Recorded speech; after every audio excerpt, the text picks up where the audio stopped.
My name's Tony Ruesing. It's nice that you've joined us today. I want to talk to you about something real exciting, the new normal. Isn't that the most ridiculous thing you've ever heard, the new normal? Every single day is a new normal. Right now, it's happening a lot faster than it used to.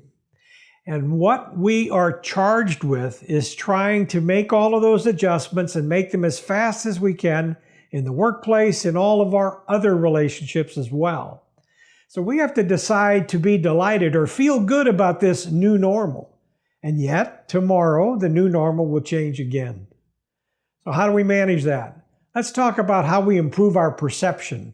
Because if we start there, we have a much better chance of really managing our time and managing ourselves more effectively, giving us the energy and the enthusiasm we need to do our job, to live our life, and to live it in a joyful and happy way. So when we look at perception, we have to realize that all of us suffer from inaccurate perception. Every one of us. We have a perception that belongs to us. It's like our opinion. And yet at the same time, that perception changes, and how you see your world today is different than how you saw it back in January or February or March or April. And so whatever month we're in, your perception has changed because there's a constant, never-ending process. So I think we can all agree that all of us suffer from inaccurate perception about something. And self-deception is seeing things as we wish they were rather than as they are. And when we see things as we wish they were, we're always longing, we're always wanting, we're always thinking about what's next. And that brings us to what we are really trying to accomplish, and that's a differentiation between what we want and what we need. And there's a difference in the two, because our perception influences our life, and our personal and professional relationships requires developing some correct perception more often. And when we do that, we're going to be better off, because it's how you see your world, it's how you taste your world, it's how you hear your world. All of those things go into your perception. And we have to determine what really values are there for us. What is it that we value, and then what the people around us value as well. So there's 4 ongoing activities that go into this. First of all, we have to recognize that we all have specific needs, and we don't want to get those confused with the things that we want, because they're very different. A need is for shelter, for an example. Well, you might want a 3-bedroom or a 4-bedroom home with 3.5 baths, but you really only need shelter. So what you want and what you need are different. And it gives us some specific undivided attention to think about the difference between a want and need. Because if we give it that undivided attention, we start recognizing these are the things that we need, these are the things I want, and there is a difference between the two. For an example, we need, as I said, shelter. What else do we need?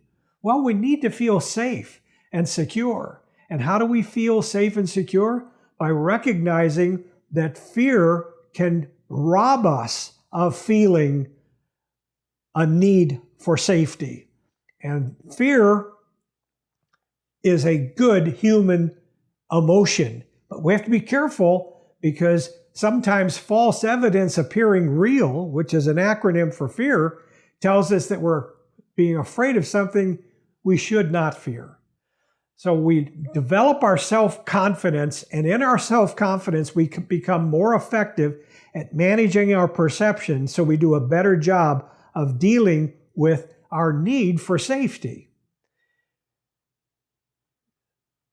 We have to know the difference between a want and a need, because it tracks how we manage everything in our lives.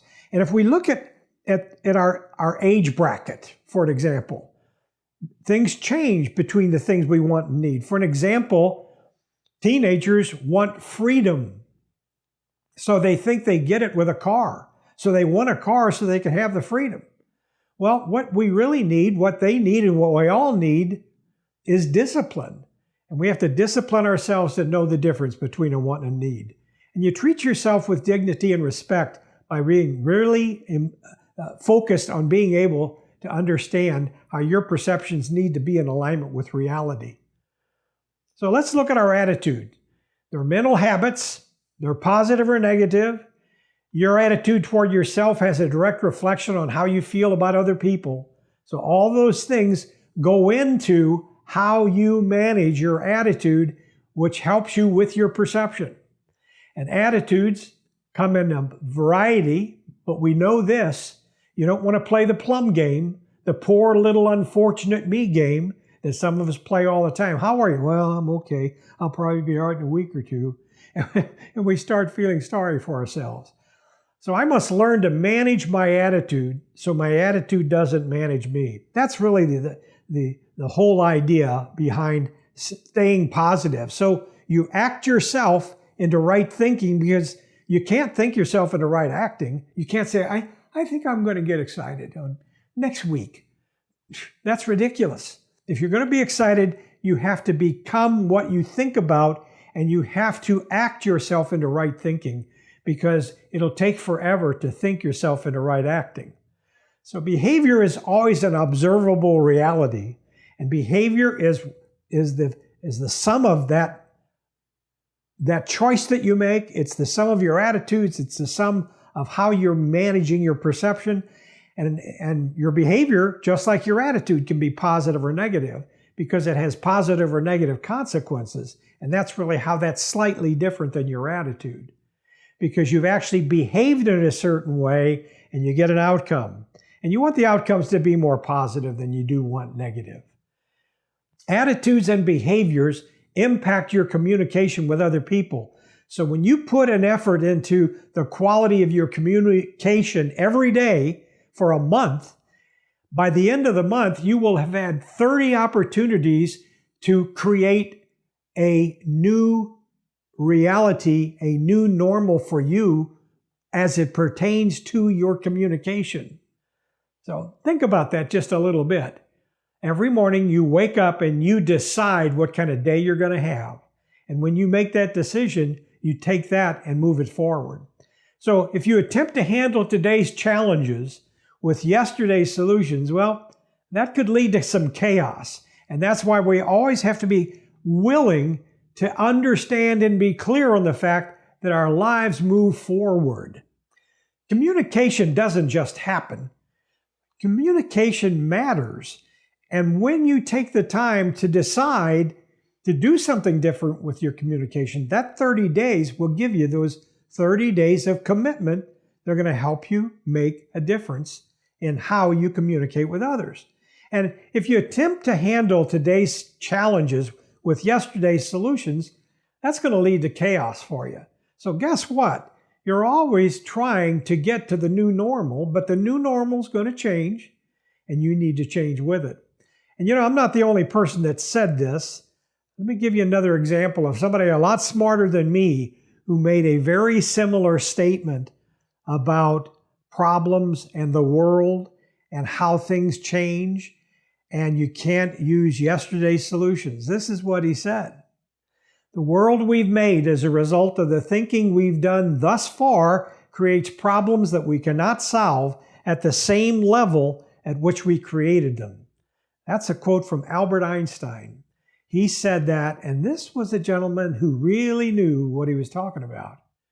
So I subscribe to that. I believe that we have to always look and recognize that problems solved create more problems, and that's okay, because that's aligning us with our perception and our reality. There is something that you can add to that I think can be helpful and useful. Empathy.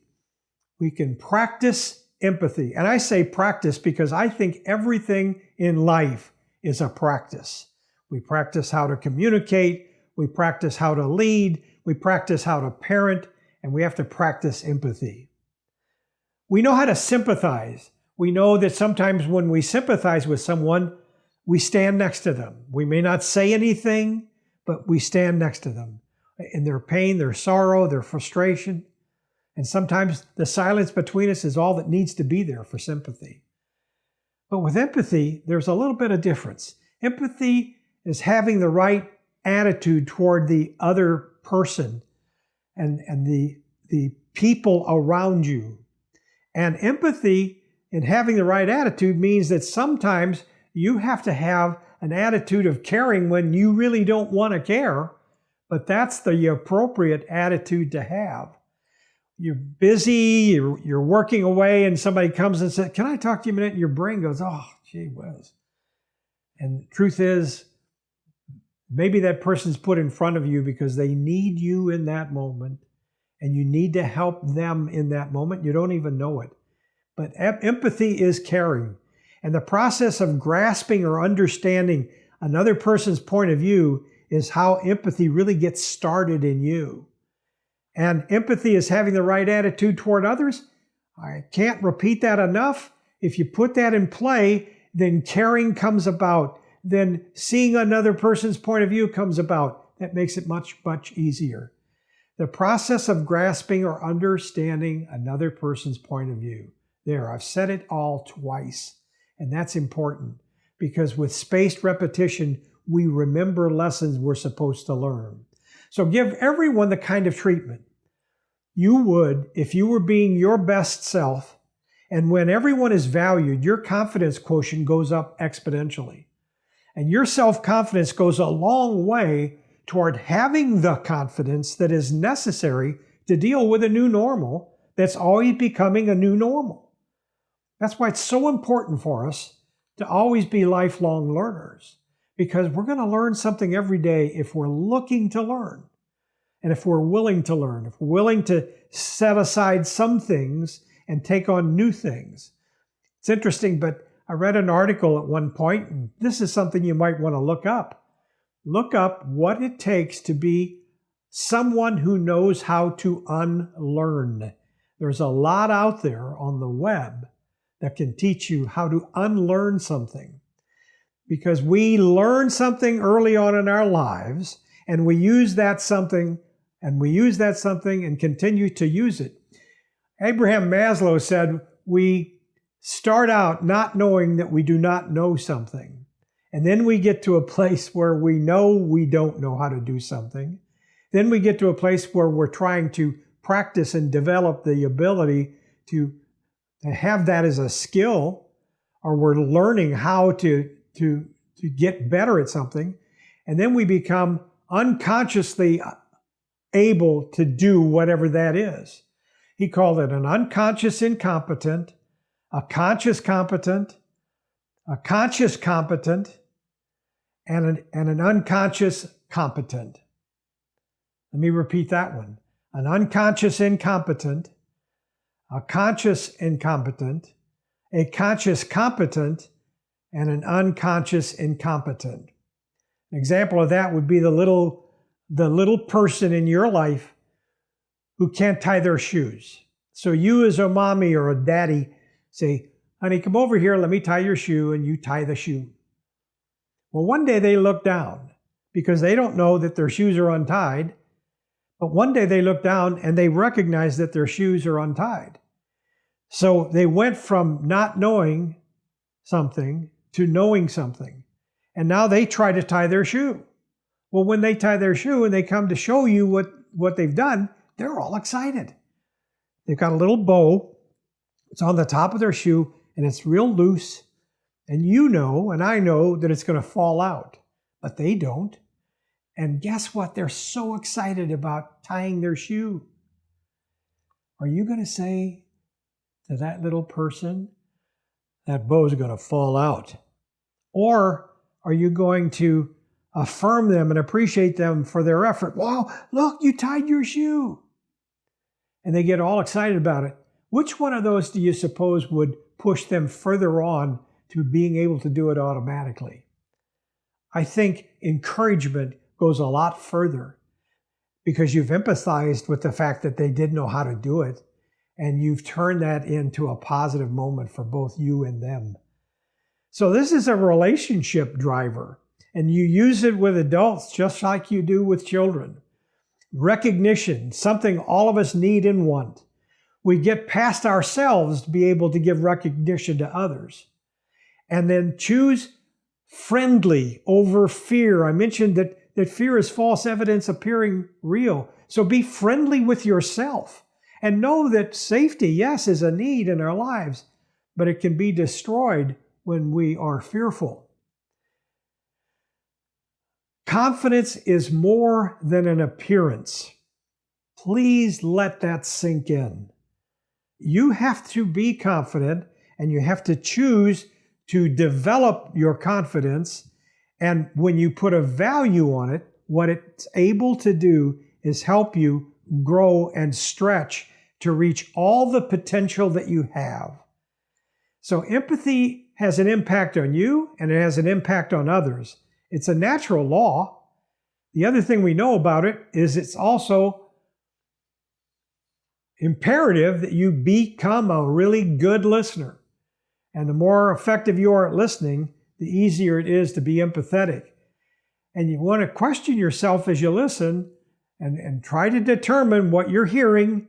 And when you're able to do that, you're putting a fundamental strategy together to help this person become more effective and helping yourself become more effective at the same time.